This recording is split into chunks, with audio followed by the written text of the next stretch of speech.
Beberapa waktu lalu curhatan putra Pasha Ungu, Keisha Alvaro viral di media sosial.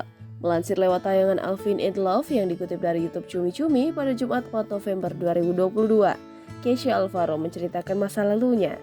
Keisha Alvaro mengaku sempat mengalami trauma karena perpisahan orang tuanya, Sigit Purnomo Syamsuddin Said dan Oki Agustina.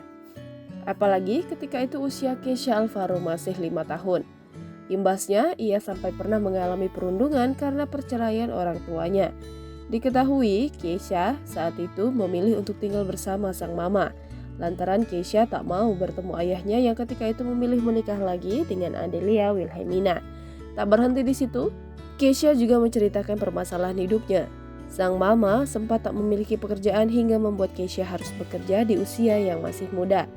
Diakuinya, Keisha selama 11 tahun harus bekerja keras untuk membantu perekonomian keluarganya. Atas curhatannya tersebut, nama Keisha sempat menjadi sorotan. Pun tidak sedikit warganet yang menghujat sang papa Pasha Ungu. Melalui tayangan YouTube Cumi Cumi pada Minggu 6 November 2022, Pasha Ungu memberikan tanggapan tegas. Penyanyi sekaligus seorang politikus ini meminta supaya curhatan sang anak tak dibesar-besarkan.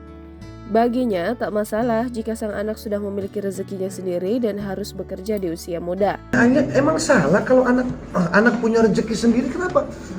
Pun ia membandingkan dengan para artis lain yang sama-sama bekerja di usia belia. Lebih lanjut, Pasha Ungu juga turut membandingkan dengan dirinya yang sudah mulai bekerja di usia 18 tahun. Pun terkait pernyataan Keisha yang merasa terbebani, Pasha menyebutnya sebagai proses hidup. Dengan anak saya very happy gitu loh. Sekarang udah pada gede. Jangan lupa subscribe, share, komen, dan like ya.